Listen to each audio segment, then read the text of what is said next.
Like every day here in Peru, it is absolutely beautiful out this morning. And we're at the tip of the Colca Canyon in the town of Coparake, staying at Mama Yache Lodge, one of my favorite places. I've been coming here for 12 years, believe it or not. And yeah, on today's episode, we're exploring the Colca Canyon. Let's do it. But first, today's video is sponsored by Squarespace.com. Squarespace is an awesome place for photographers, or anyone really, to build a professional looking website really quickly. There are a lot of community-driven aspects that go beyond building the website as well. For example, you can make a gated community area to both earn revenue and connect with your audience. And if you're looking to streamline your photography business, there are loads of options to integrate third-party e-commerce programs, which allow you to take payments, manage inventory, promote products, and even streamline your bookkeeping and accounting. Of course, all of this is a bonus beyond the beautiful and easy-to-use Squarespace website templates they're known for. So, head to squarespace.com/BrendanVanson for a 10% discount on your first purchase.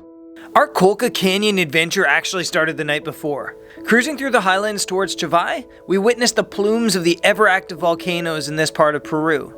Though we were short of oxygen at nearly 5,000 meters above sea level, we stopped for a photo.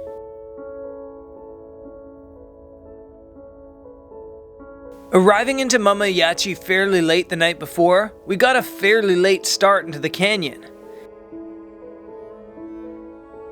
Up here, the canyon is pretty tame. This is, of course, where it all starts. Downriver, the Colca Canyon carves out an incredible depth. It's the second deepest canyon in the world.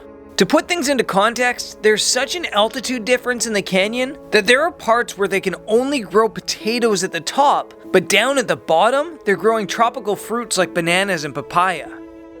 We're gonna photograph a sunrise tomorrow, but today's goal at the Colca Canyon is the Condors.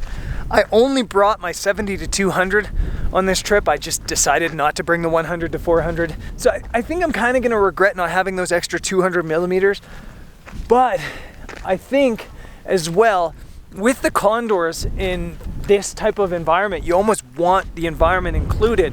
So once we eventually find the Condors, if we do, I really want to try to not fill the frame with them. I want to have environmental portraits of them. That's kind of my goal today. So you will photograph the big, huge canyon in good light soon, but for now, let's try to find some condors. Everything is bigger in the Colca Canyon. Not only are there Andean condors here, but there are even Andean giant hummingbirds. Although I've never caught one on camera. This place and everything in it is just incredibly big. But it definitely can be hard to capture the scale of it on camera. Eventually, we do spot some condors. I've never come here and not seen them. I've seen as many as 20 in a day, or maybe just as few as 1 or 2. Like the canyon, it's almost impossible to show the scale of these birds. They can have a wingspan of over 3 meters. As a way of creating some interest in the image of the condors, I played with a slight amount of motion blur, panning the camera with the birds as they soared past. It gives them the effect of movement that a high shutter speed freezes.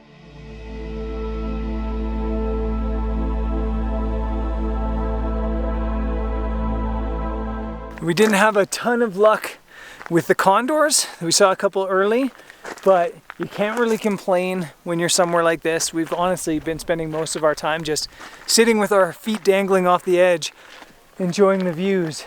And yeah, I think we're gonna head back into town now, check things out, and then maybe go for a walk around our hotel for sunset. With such impressive views, it's easy to forget subtle images in the Colca Canyon. This place is filled with incredibly unique vegetation too.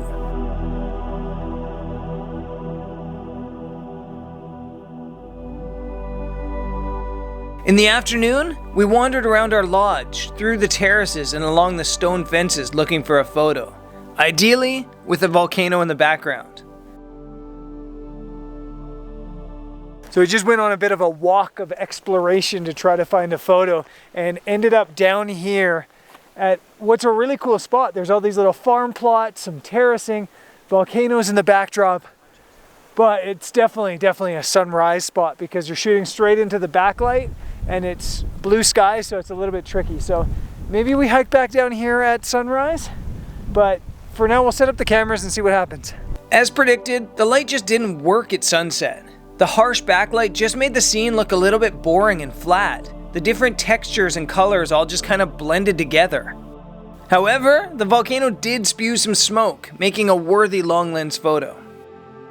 And at night, I attempted a dramatic astrophoto of the volcano's activity, but in hindsight, a longer lens would have been more effective.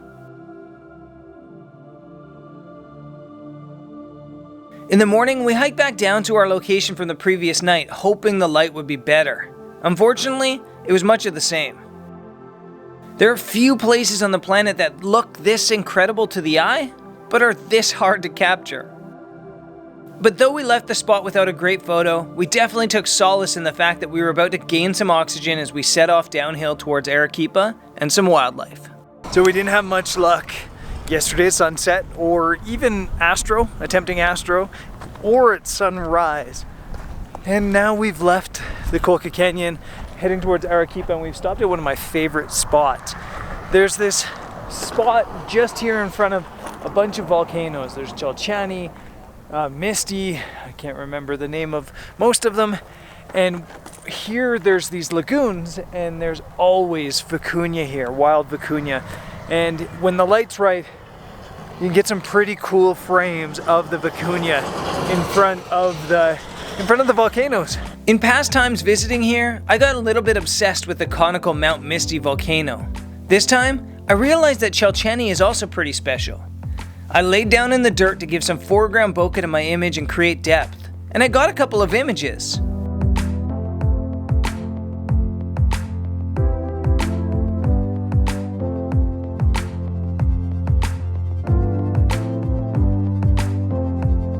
And eventually, we made it to Arequipa.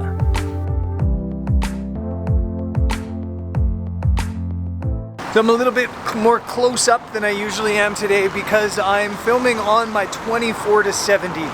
And I need to say that I hate this lens. Sometimes I wonder why I have the 24-70 in my bag, because it is my least favorite lens. And on today's episode, I'm challenging myself to use it. We're going to the Santa Catalina Monastery here in Arequipa, and I'm gonna film and take photos only on the 24-70. No backpack, no extra stuff, just this lens that I kinda hate. Okay, if this seems like a swap of videos, it's because it is. I planned on doing a video just for the Colca Canyon and one for here, but it was too short, so this is like a 2-for-1 video. The Santa Catalina Monastery is stunning. The volcanic rock they use to build here in town is a light powder gray color, and it makes it really easy to paint really rich colors onto. This place is awesome. I mean, even the toilets are photogenic. But with my 24-70mm, I'm already worried that I'm missing images that I could have made on a lens that's a little bit wider. This lens is forcing me to be a bit more creative with my compositions, and I'm not sure I like it.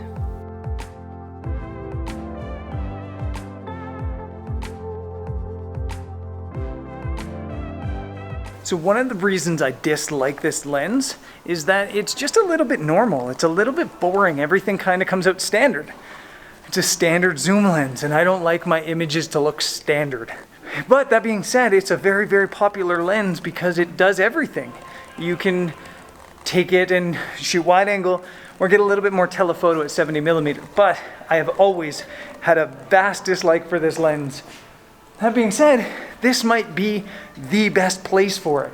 Santa Catalina Monastery is anything but standard. It's so beautiful. There's so many details, and there's so many colors, and there's so many arches, and with a standard lens like a 24-70, it's actually the perfect walk-around lens here because it captures everything. You can do that wide angle shot, or you can telephoto in and get some details. So as much as I dislike this lens, it's probably the best lens for this situation. I'm privileged. I've been coming here for 15 years. I've used a wide-angle lens before. I can afford to challenge myself to use a lens I don't like and hope it opens up some creativity in my mind and images.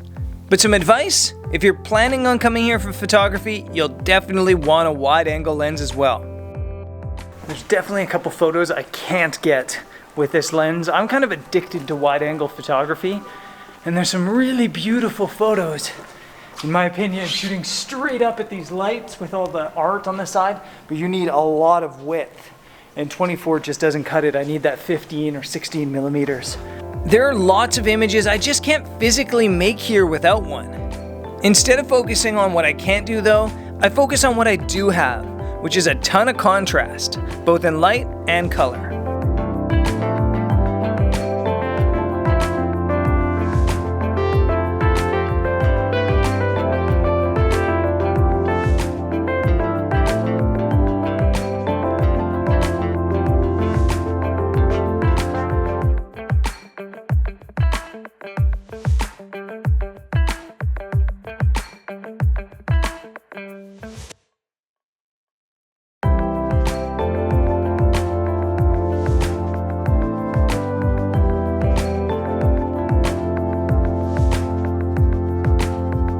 If you ever come to Peru or Arequipa, you have to come here. It is so awesome. There's so many photos. I've been here dozens of times. In fact, I used to live in Arequipa, so I know this place really, really well. And I keep seeing photos I've taken in the past, and I still like them. But what's amazing is even though it's been 12 or 13 or 14 times since I've been here, I still keep seeing new photos.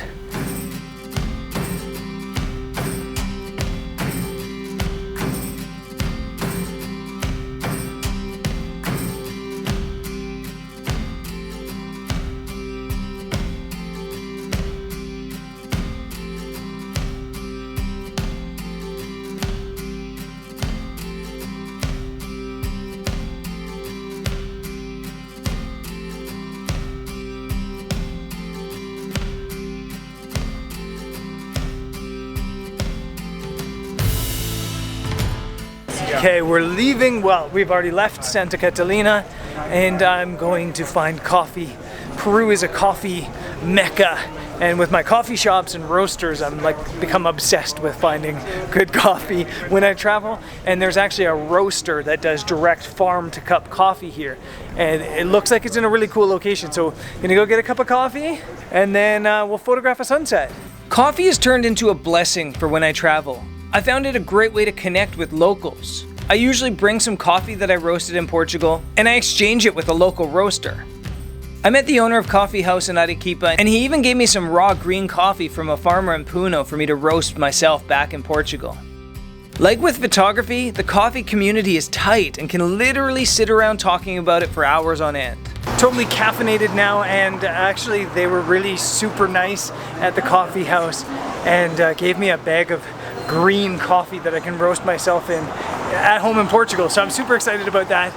If you ever come to Arequipa, go to the coffee house. What else was I gonna say? Oh yeah, we're going to shoot sunset.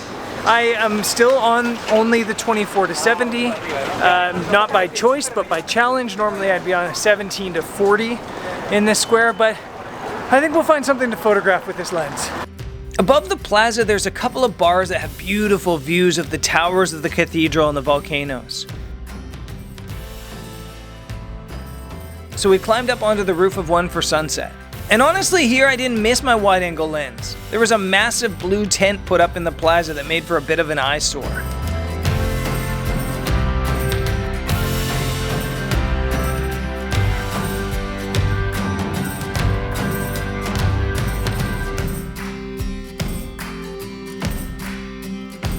I did manage a couple images from the top, and photo or not, these views are just special. Okay, I'm back in Peru. No, I'm back from Peru. I'm in Portugal. And yeah, the Peru trip was awesome. I'm just editing today's video and wanted to talk really quick about the trip and the videos. The reason that the trip, or the videos I guess, are a little bit different is because I was leading 10 photographers on a workshop and I didn't have an assistant. I was by myself. So there wasn't as much time to film. There wasn't as much time for me to talk to the camera and vlog. But it was an awesome time. We had such a good time and we got really lucky with the weather, with the light, just with the situations that happened. We were super, super lucky. And I honestly can't wait to do another Peru trip. Maybe 3 years from now. We'll see when I have time again. Speaking of workshops, there is still space available on... What trip still has space? On Iceland in the winter. I think that's actually the only one that still has space in the near future. So hopefully you'll come to Iceland with me and we'll have some fun. And if not, we'll have fun on these videos. I'll see you there. Peace.